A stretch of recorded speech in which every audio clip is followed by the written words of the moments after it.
Harassing the Harassers. A lawyer reads YouTube's new harassment guidelines.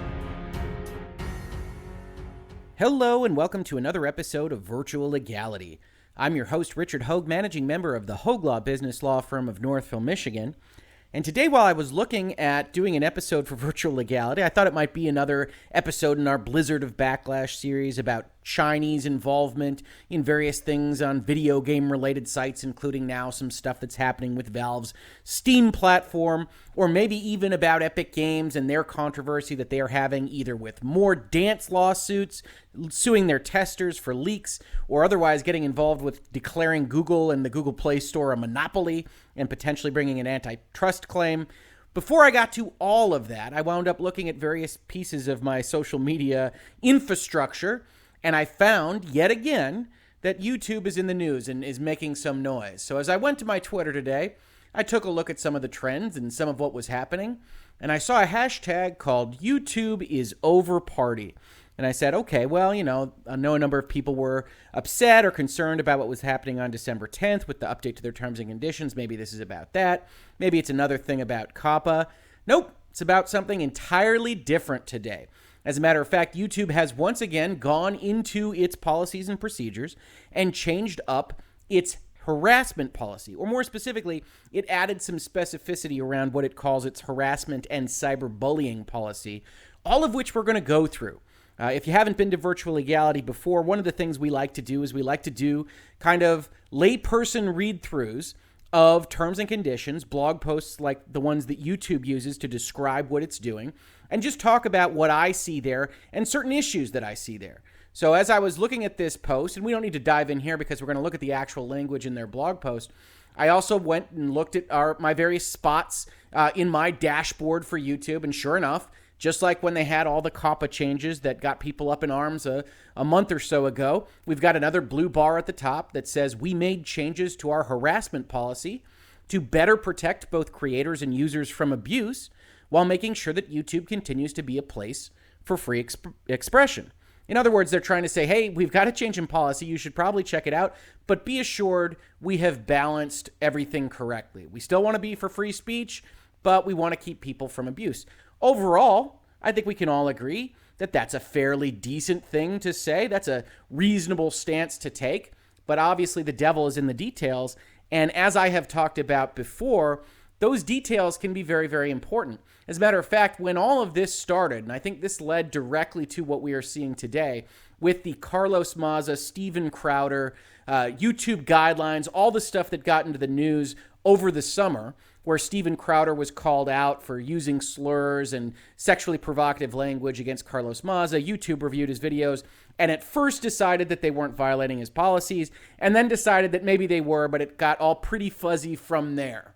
And one of the things that I said in response to this story was that guidelines versus rules are always going to be a potential problem for those that are trying to be law-abiding, well-intentioned individuals. Right? You might have heard me use that kind of phraseology in respect of COPPA, but it goes the same for a company like YouTube. YouTube puts out its terms of service, puts out its terms and conditions, has all these various blog posts and other things that try to help content creators stay within the rules at YouTube, but ultimately YouTube wants to reserve a certain amount of power for itself. And by having somewhat ambiguous rules, somewhat ambiguous terminology, it retains that power. And as a YouTube content creator myself now, I'm also concerned with trying to abide by those rules. And I can acknowledge as a lawyer that YouTube introduces these ambiguities and retains all this authority to interpret them in a way that makes them more powerful and limits the power of the content creator to even know what is going to happen from there. So taking a look at this video, taking a look at the notifications we got, obviously, hashtag YouTube party is over, almost certainly hyperbole, thanks Twitter, but I think it's worthwhile to dive in. And certainly as I was preparing for this video, when I saw that the Washington Post decided to put up a full-featured business article about this, It obviously is a big news story. I know a number of people are commenting on it on Twitter, in my social media feeds. I got a DM about it, that a lot of people think this is a very significant change in what YouTube is doing. I think it might well be, insofar as they are kind of reserving additional powers to themselves, as we have talked about in previous videos in the YouTube at Large series and just kind of discussing these tech giants. For the most part, they have always retained this power. You are on a free platform that you put videos up on or that you otherwise participate in. Google provides that to you at its largesse, and they can turn it off at any time. They can turn off your channel, they can strike a video, they can do other bad things. So my advice, if any, and none of this is legal advice because I don't know your specific situation, is, as always, that you have to be cognizant of the fact that you are relying on a third-party service provider that could change everything tomorrow. And that doesn't mean you shouldn't do it. Obviously, we're doing videos on YouTube right now. But it does mean you need to be cognizant of that fact, that you are beholden to a third party that has other interests in mind. And one of those interests is that, hey, when it gets a lot of crap from the mainstream media or from the government or the U.S. federal officials or wherever, they have to try to limit their exposure to those things. So you see here the Washington Post brings up the Crowder and Maza issue. It says, some of the changes stem from YouTube's pledge in July to crack down on creator harassment after the fierce criticism it attracted for not removing videos from Steven Crowder. The right-wing commentator and comedian frequently insulted Vox video producer Carlos Maza, who is gay and of Cuban descent, for his sexual orientation and race. They then go over a lot of what we're going to talk about in the blog post before finally getting to the only quote that I saw that was kind of separate from everything that we can read ourselves, that says the policy changes will make enforcement more challenging as YouTube, like all social media outlets, continues to wrestle with its role in protecting users while upholding the tenets of free speech. Now, keep in mind, we've talked about this in Virtual Legality before. Neither Google, nor Twitter, nor Apple, nor Amazon, nor whomever you might think owes anybody anything specifically with respect to freedom of speech. Freedom of speech, as put into the law, is a constitutional principle that says the government can't throw you in jail for saying something. None of the tech giants can do that. So what we're actually talking about is the philosophy of free speech. That there is, especially in the United States, a general thought that freedom of speech is a good thing. And certainly that's a continuing and evolving discussion amongst what speech is so bad that it shouldn't be allowed and various other things that I don't want to get into on a political discussion basis here. But suffice it to say, when they talk about this, the Washington Post frames it correctly, the tenets of free speech, not actually the First Amendment, not actually the freedom of speech, because getting kicked off of Google isn't the same as being thrown in jail or potentially something worse at the hands of government violence or what have you. They continue, or they finish up their article with this quote. There's a lot of nuance and context that's important here, but it is really something we want to get right on our platform. Neil Mohan, YouTube's chief product officer, told the New York Times in an interview before the announcement, we don't want this to be a place where individuals are harassed. We want to take a clear line about that. And again, I think that stance totally justified. If you personally were running YouTube, you would want to limit a certain amount of toxicity on the entire framework of the site. And whether or not that's because you're trying to attract significant advertisers, which I know some people are critical about YouTube for doing, or whether you are just trying to put better things out there into the world and you see your platform being used for what you might consider evil, it's one of those things where, yes, if you are controlling the infrastructure, if you've put your capital into this, if you have all this money on the line, you are probably justified in saying, I don't like X, Y, and Z on my platform. And I totally understand that those lines might be drawn in different places to you, listener or watcher of Virtual Legality, and to the heads of YouTube or Google or Apple or Amazon. That is worthy of debate. But what isn't worthy of debate so much is whether or not YouTube should be looking at these things on a somewhat persistent basis. I think they are justified to look at the overall issue. Where I have my issues is with how they have chosen to do so. So before we get into the language of their blog post and the actual rules, one thing I will say is, a lot of people comment on my videos with respect to YouTube in one of two directions. I've been called on a lot of my videos a YouTube shill because I cover for them. I say, hey, corporations have a justified need to actually protect themselves from exposure to liability, to actually address things like the federal government coming after them, or imposition of laws in various other jurisdictions, or that their terms and conditions should have a way for them to turn off your channel and for it to be clear and obvious that they can do that they have that power. People come after me and say, hey, I'm a YouTube show. They also say, when I talk about things like COPPA or I get up on YouTube for not doing things the proper way, that I'm now defending the government, or that I'm against YouTube and I need to look at things more from YouTube's perspective. My guess is this is going to come out sounding a little bit anti-YouTube at the end of this video, but it might have some pro things. I've already talked about the fact that I think YouTube is justified in looking at this. So with that all being said, please prepare your comments in either direction that you choose, but know that all I'm trying to do here is take a look at these in the way that I do and point out ambiguities, point out how they make things difficult for content creators in certain respects, even if you agree with the overall tenor of their intention, which at some level I do. I think harassment's a bad thing. I think negativity's a bad thing.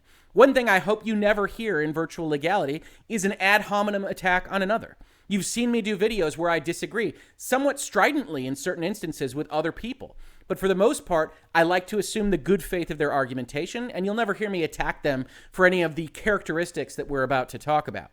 But I do certainly judge folks on the opinions that they put out there, and I will point out where I think that they are wrong, much like I point out where I think that YouTube is wrong. So with that all as disclaimer and all as kind of prologue for what we're about to talk about, let's actually dive into this post that's got everybody up in arms today.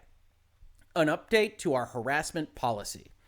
Over the last several years, we have worked to improve the way we manage content on YouTube by quickly removing it when it violates our community guidelines, reducing the spread of borderline content, raising up authoritative voices when people are looking for breaking news and information, and rewarding trusted creators and artists that make YouTube a special place. Now that is what we have called in previous videos of Virtual Legality, puffery. This is saying, hey, YouTube has been trying to do things on the right side of history for a long period of time. Here's a bunch of links to stuff that we have done. Now, unfortunately, for some people that are going to be watching this video or listening to it, you'll note that a lot of these things are things that you might otherwise disagree with YouTube's actions on.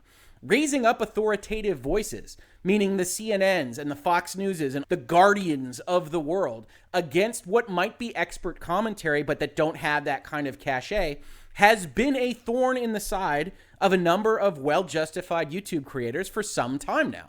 Heck, Hoeg Law, while being a fully barred attorney and totally allowed to talk about these things from a legal perspective, isn't going to get the same push from the algorithm, isn't going to get the same visibility as maybe some lawyer that appears on a Fox News broadcast that I think might otherwise be an idiot, right? Now, that might be an intrinsic characteristic and that might be harassment, but we'll talk about that. We'll get to that.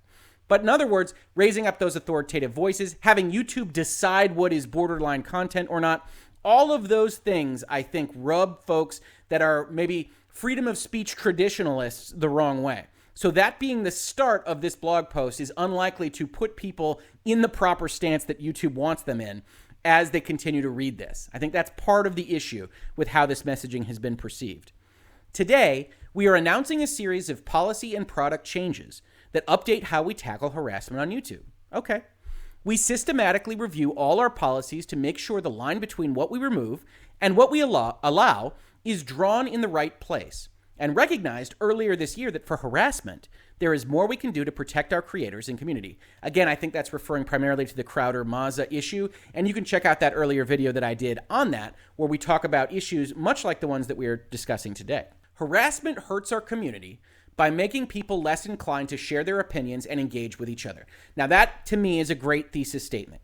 Again, seeing things from YouTube's perspective, they are trying to put a product and service out there, and that product or service is dependent on the network effects of people wanting to put content on their site.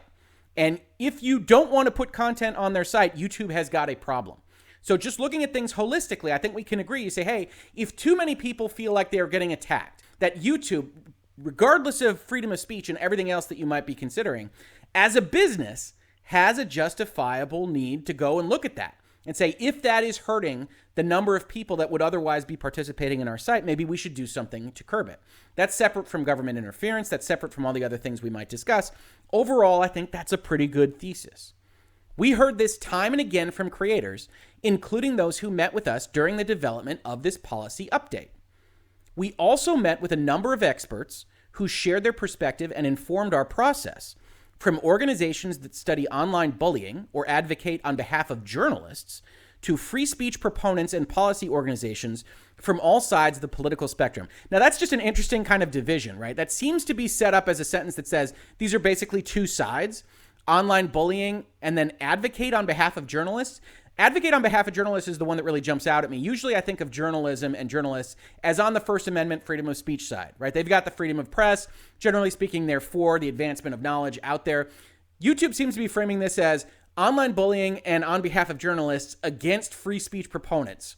And that's interesting to me, right? I don't usually think of it that way. But what YouTube is trying to establish in this sentence is that they talk to everybody. Hey, if you're on the right, hey, if you're on the left, hey, if you're on something completely different internationally, we looked and talked to everybody that might be interested in these questions. So please love us. We are doing this out of the goodness of our heart. We are trying to make the world a better place. Whether or not that succeeds for you, I think is an open question. But certainly their framing there leaves a little bit to be desired. We remain committed to our openness as a platform. We saw that. We saw that exact language in the COPPA blog post they did earlier this week, right?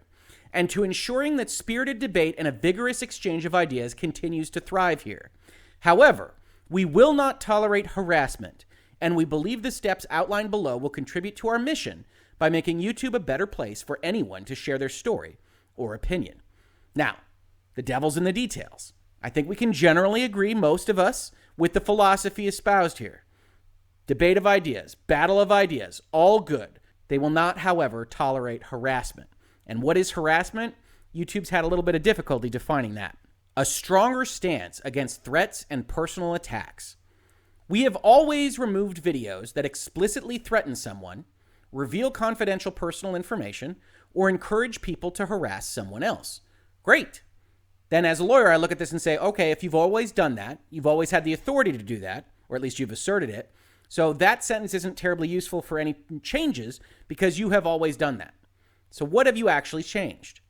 Moving forward, our policies will go a step further and not only prohibit explicit threats, but also veiled or implied threats. Okay, so now we're introducing an element of judgment, especially the difference between veiled or implied. Is there a substantial difference there? That's a difficult one for even a lawyer to see. But this says that YouTube will now start to interpret what it is that you are saying. A threat is pretty easy to establish when it happens. When there's a veiled threat, when there's an implied threat, that becomes something else. And it certainly starts to potentially impinge on sarcasm and other things, certainly idiom, that people might use out there in the real world. It gives YouTube that additional authority to look at what somebody is saying, interpret their state of mind, and then punish them for their own, YouTube's, interpretation of what was said. This includes, and we'll comment on this language in a number of places, but if you haven't read legal documents, includes is separate from stating an entire list, right? So including means, hey, this has these examples in it, but it's not everything.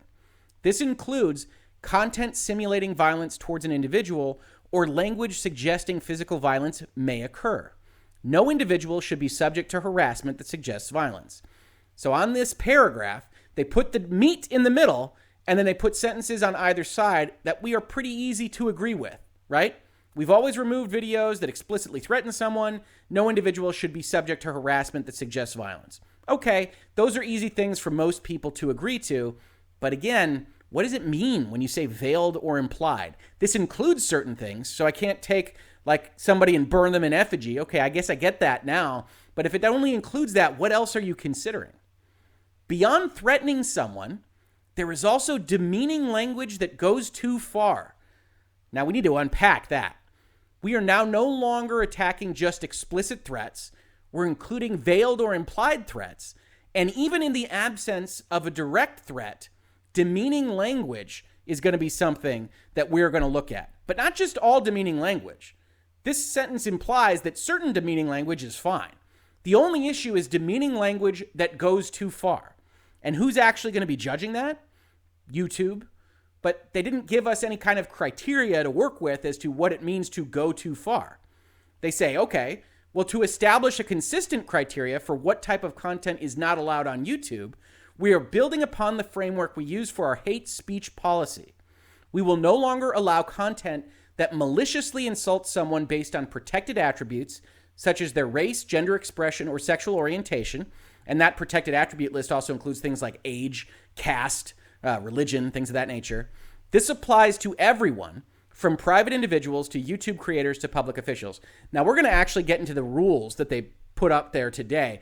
That isn't exactly a fully accurate thing of what they say in the actual rules. Now, this blog post is describing those rules. This is not of legal effect. So while it might be useful to kind of disputing something with YouTube, the actual rules are where all these things live. But we can already see just in this description a few issues. We will no longer allow content that maliciously insults someone. So that's important, maliciously. If you take maliciously out, that implies that YouTube is okay with somebody that insults someone based on protected attributes, but not if it's malicious in doing so. Malicious is a pretty difficult word to define, certainly from a legal standard basis. I suspect YouTube would tell us they'll know it when they see it, and that if you're just casually trash talking about someone else, then you're going to be okay. But if it maliciously insults them, then that's going to be a problem. And unfortunately, YouTube is going to be the final judge on that. Continuing with this actual statement, consequences for a pattern of harassing behavior. Now, one thing I'll point out here is I didn't find an analog to this paragraph in the actual rule change. So this is something different. This is purely judgment-based, and it lives mostly in the monetization policies of YouTube, rather directly in the community guidelines and rules. They said, something we heard from our creators is that harassment sometimes takes the shape of a pattern of repeated behavior across multiple videos or comments, even if any individual video doesn't cross our policy line. So let's unpack that, right? That last proviso is very important. Any given video in this thread doesn't violate their policy line. So slurs weren't used, protected attributes weren't attacked, there weren't ad hominem attacks. But if you focus on someone for a series of videos, then maybe that's harassing, even if you don't insult them, even if you have an opinion that differs from them and you present it stridently against them. You know, I did a couple of videos with Accursed Farms earlier this year where we disagreed on some important stuff. I don't think ad hominems were used on either side. In fact, I think it was a very productive conversation. I'm glad it exists, but there were multiple videos that talked about our difference of opinion. Is that something that could be attacked as harassment if a third party came in and said I was harassing Accursed Farms or vice versa? That's the kind of thing that people can be concerned about when you have these kinds of ambiguous, overbroad statements that give YouTube this power and that are explicitly applicable to videos and playlists and what have you that don't cross their policy line. I had this issue when we were talking about the Crowder and Maza stuff originally, earlier this summer, but they'd use this language that we see once again repeated here.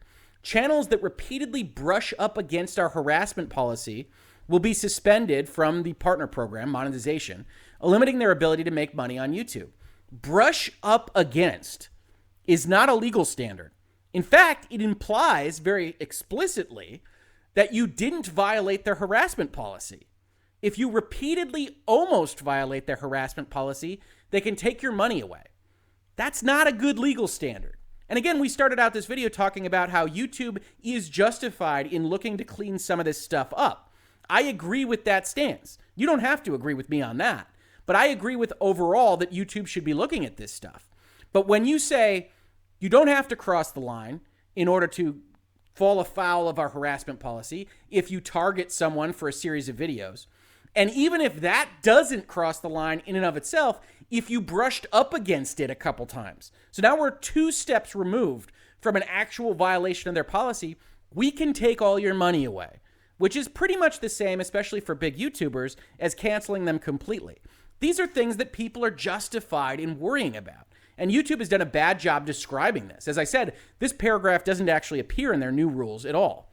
They say if this behavior continues, we'll take more severe action, including issuing strikes or terminating a channel altogether.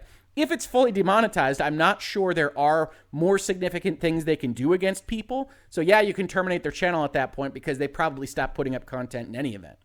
Finally, and this is a little bit less important, they said they're addressing toxic comments. We heard feedback that comments are often where creators and viewers encounter harassment. This behavior not only impacts the person targeted by the harassment, but also can have a chilling effect on the entire conversation. Sure. To combat this, we remove comments that clearly violate our policies, over 16 million in the third quarter of this year, specifically due to harassment. We talked about this earlier in this very post, but that means they already have the power to do so. So that's not a terribly useful fact for when they're talking about changes. And this, addressing toxic comments, isn't actually so much talking about changes. They say, when we're not sure a comment violates our policies, but it seems potentially inappropriate, we give creators the option to review it before it's posted on their channel. That's right. On my channel alone, which doesn't get a huge amount of comments, you still see things that are flagged for me to review. And sometimes that takes me a little while to do. Very often, they're good flags. Sometimes they are not. And I try to go through those on a fairly regular basis, but it's a good system. YouTube is doing its best there. But obviously, if you are bigger than Hoeg Law and you've got hundreds of thousands of comments, it's probably pretty untenable to go through that list all the time and hit and review everything that has been flagged. And certainly there are enough false positives in what YouTube is doing there that I do have certain questions about whether or not it should be set to a default rule. And that's what this ultimately says here in this section. They say, hey, we are going to make this a default rule for all of our creators, including our biggest ones. They have here, they say, last week we began turning this feature on by default for YouTube's largest channels with the site's most active comment sections and will roll out to most channels by the end of the year. They finish up by saying all of these updates represent another step towards making sure we protect the YouTube community. We expect there will continue to be healthy debates over some of the decisions, and we have an appeals process in place if creators believe we've made the wrong call on a video. As we make these changes, it's vitally important that YouTube remain a place where people can express a broad range of ideas, and will continue to protect discussion on matters of public interest and artistic expression. So again, a little bit more of vagueness, right? And we will see in the rules themselves, which we can now click over to, that they have tried to protect actual attacks, harassment, cyberbullying on people of significance in the world or for an artistic purpose. And that in and of itself adds a third layer of ambiguity and judgment that YouTube can decide to favor some and not favor others. And that I think presents a problem for people that don't understand whether what they are making is going to run afoul of what YouTube is doing. And certainly if they are trying to make a significant amount of money on the platform, that becomes an issue. So I do think people are justified to look at this and say, well, that is certainly not enough detail for me to know tomorrow whether this video that I am making is going to cause problems. Looking at the actual rule, their policy, content that threatens individuals is not allowed on YouTube. I think we can all agree. We also do not allow content that targets an individual with prolonged or malicious insults based on intrinsic attributes, including their protected group status or physical traits. So we can ditch the including, right? They're particularly concerned about protected group status, the Civil Rights Act statuses, but intrinsic attributes includes more than just that. It's everything that is essentially immutable about a person. They include here physical traits. You can't make a commentary on other people's physical traits in your YouTube video. Now, that's not something that we would do here on Virtual Legality. I don't want to watch a YouTube video where somebody is just attacking someone's physical attributes for the entire video. That's not what I would watch. But if you've got kind of a sideline discussion item about a video that pops up, maybe it's a famous person, maybe it isn't, I don't know that that should necessarily be considered harassment. And I think that's where people are kind of getting at issue here. And again, we've got this language that says prolonged or malicious insults are bad. Presumably because this doesn't prohibit things that are not prolonged or malicious, there's an implied ability to insult people based on intrinsic attributes. So you look at that and you say, well, okay, maybe I can if it's not prolonged, if I don't do it a lot. Is that volume? Is that number? Is that length of the insult? And then who's deciding what's malicious and what's not malicious? I can insult someone based on a protected group status if it's not malicious. Okay, is there anything that isn't malicious? Certainly the rest of your blog post and the rest of these rules suggest that anything based on attacking someone on their protected group status will be assumed to be malicious. Is there a separate burden of proof that might pop up here? YouTube, Lord knows, doesn't go into all those things, but these are the questions that I see when I look at something like this. It says, hey, if you find content that violates a policy, please report it. We've given you all these tools to do so. What this means for you, if you are posting content, don't post content on YouTube if it fits any of the descriptions noted below. Content that features prolonged name calling, or malicious insults, such as racial slurs, based on their intrinsic attributes. These attributes include, and that should be read as but are not limited to, their protected group status, physical attributes, or their status as a survivor of sexual assault, domestic abuse, child abuse, etc. One of the questions raised there in my mind is, can you question such status? If someone claims something, is it allowed for someone to question that status? And I'm not just talking about creator versus creator. If someone goes out there and proposes a United States law or a British law or any other jurisdiction's law based on a status that they have, and you personally think that maybe that status is a little bit fishy, are you allowed to have a video that talks about that? Or is that harassment of that person? Is their status assumed by their assertion of it? That's something that we talk about a lot, especially in the United States in our political discussions right now. But if YouTube can just kick those videos off, does that change some of the discussion? Are there going to be different amounts of statuses claimed? That's something that we look at, and we look at unintended consequences of rule changes. It's something that I consider when we talk about these various kinds of things. You're also not permitted to upload content with the intent to shame, deceive, or insult a minor. And they say generally that's people under the age of 18, which is the age of contractual majority. So don't get this confused with the COPPA rule and 13 plus and everything like that. They're talking about people that are in the age of majority in their various jurisdictions. Now, one of the things that's implied here is it says a minor is defined as a person under the legal age of majority in that jurisdiction. So now do people need to go and research if they're going to make a video that talks about an opinion of someone in a different country, whether they are of the age of majority? One thing that pops up is, Times Person of the Year was Greta, and can you comment on her on your YouTube because she's a minor? Now, I think probably she is of most significance that you can make those comments because you're going to have an exception later on in these rules for people that are of high profile. But maybe yes, maybe no.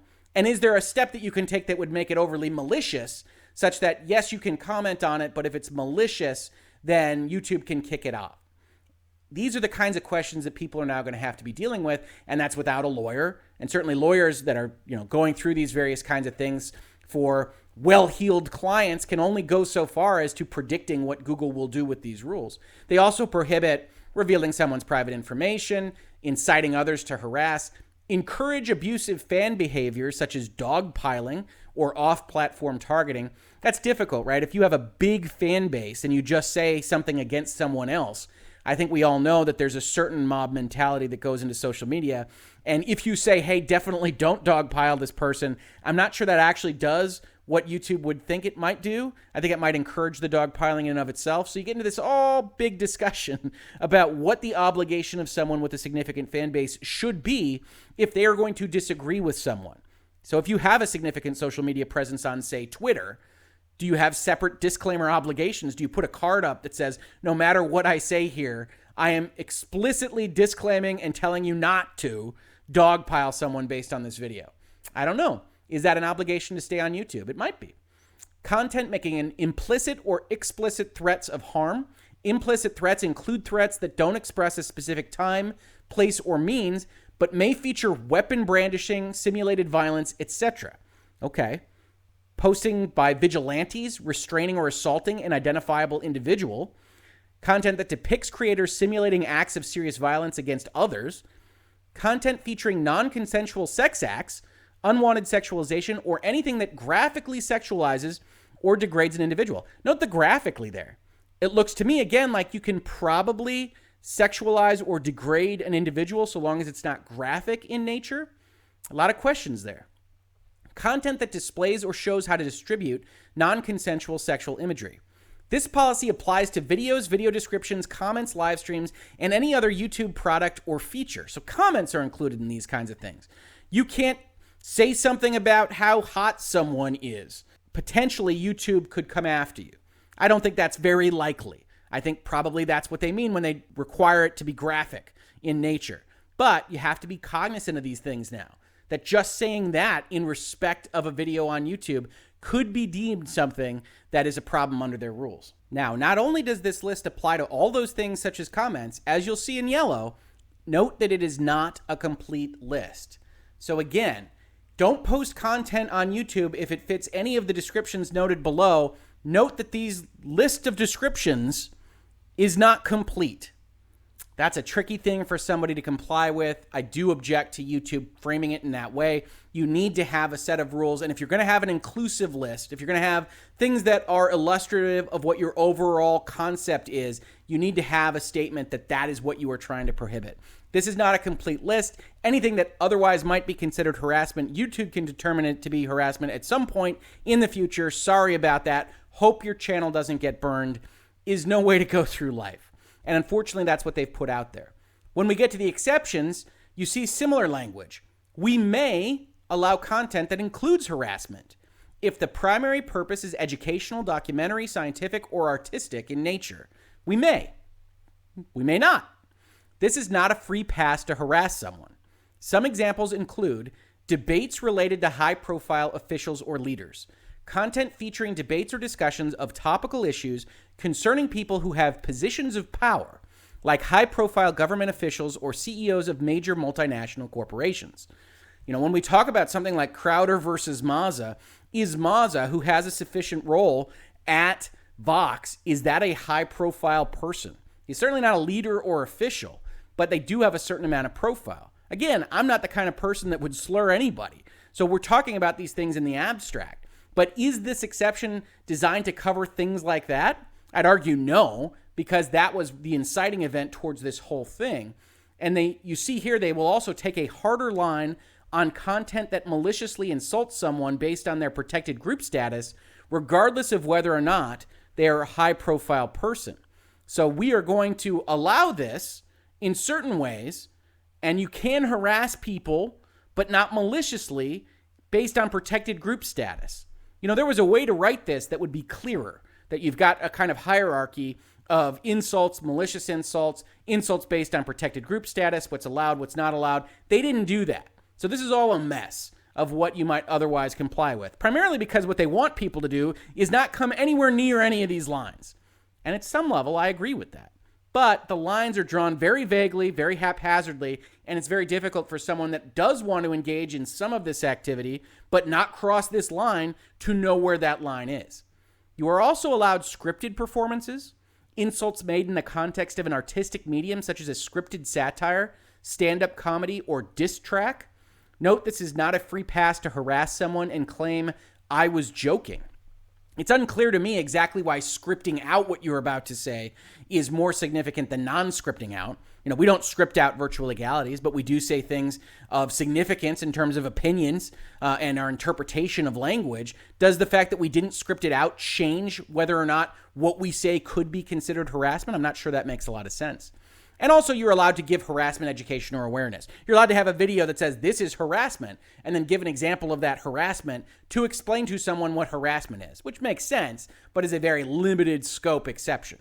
They say they can take away your monetization, we can get rid of you entirely, we can do all these various things. Then they give a couple of examples. You say, okay, I guess maybe, Rick, you're reading this a little closely. I'm mostly on board with the overall concept, especially if you're doing slurs on protected status, etc. Their very first example, the top line bullet, the one that people are most likely to read, is not that offensive. Repeatedly showing pictures of someone and then making statements like, "Look at this creature's teeth. They're so disgusting," with similar commentary targeting intrinsic attributes throughout the video. So your main bullet, your first crack at the bat, is someone getting mad at someone else for their teeth, which one seems unlikely, although I will admit that I have not been to every corner of YouTube. You can leave comments in the description to this video about what you've seen on YouTube that could fall under some of these buckets. But look at this creature's teeth, they're so disgusting. I guess you're having a dehumanizing insult with referring to them as a creature. And then is the second part of this sentence required with similar commentary targeting intrinsic attributes throughout the video? So in this example, if we don't have that and it's just an offhand remark that says this creature's teeth, they're so disgusting, is that okay? It's malicious, but it's not prolonged. It's very difficult to see how even these examples work. The next example is somewhat similar. Hey, say targeting an individual based on their membership in a protected group, such as by saying, "Look at this filthy slur. I wish they'd just get hit by a truck." Okay, is it the slur that makes it malicious? If you say, "Look at this filthy nationality. I wish they'd just get hit by a truck," are you okay? I suspect that's not what YouTube means. But by using the examples in this way, you've kind of confounded the question. Look at this filthy nationality. I wish they'd just get hit by a truck. Sounds like a kind of call for violence and maybe an insult just based on nationality next to the word filthy. But you've added the slur concept. So do you need that to make it malicious?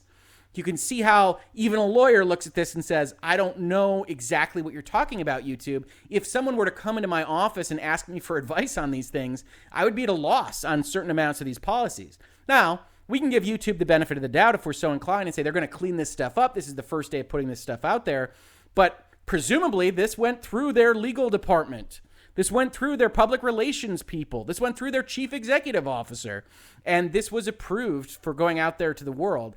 And we can see it's not terribly helpful in determining the bright line rule.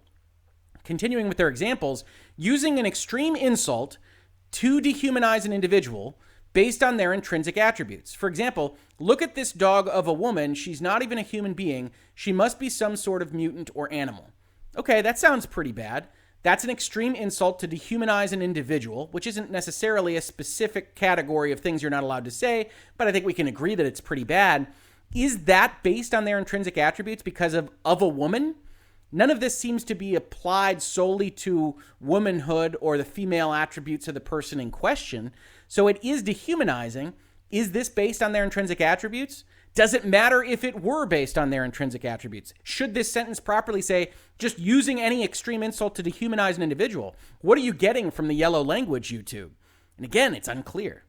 Depicting an identifiable individual being murdered, seriously injured, or engaged in a graphic sexual act without their consent. Okay.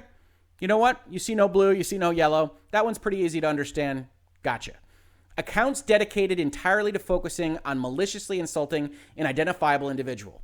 All right, we've got a couple of qualifier words there, right? If your account is only mostly dedicated to focusing on maliciously insulting an identifiable individual, are you okay? Probably not based on the rest of the rules, but why is all this extra language in there? Or how about your account is dedicated entirely to focusing only on insulting an identifiable individual? Now, under the rules as written, maybe you'd be okay, but certainly the blog post suggests that even if you're okay under this harassment policy, if it's dedicated to that, they've got means of taking your monetization away. Whether or not that's because it's a bunch of stuff that doesn't individually break the harassment policy, or because on top of that, we feel that you've brushed up against breaking our harassment policy enough that we want to punish you. And again, I am sympathetic to those folks that say, Rick, I don't know what all this means. Now, again, I don't want to make these insults. This isn't what this channel is going to be about. I don't tend to love this kind of content. But what I do love is rule of law. And I do love understanding what the terms and conditions that I'm agreeing to actually mean and say. And what I'm identifying here are places where I don't personally understand exactly where the line is. And while I would never walk up to the line, I think it's important for people that still want to be on the right side of it to understand where the line is. And unfortunately, this isn't that helpful. We've got other examples here. I did highlight certain things. Video game content which has been developed or modified to promote violence or hatred against an individual with the attributes noted above. So one thing here, it's interesting that video game content is called out. I don't understand how that is distinct from movie content, television content, heck, even spoken word versions of book content.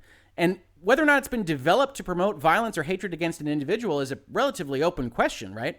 When we think about Grand Theft Auto 5, there's certainly a lot of stuff in there that would seem to at least be hand-wavingly promoting violence or hatred against an individual.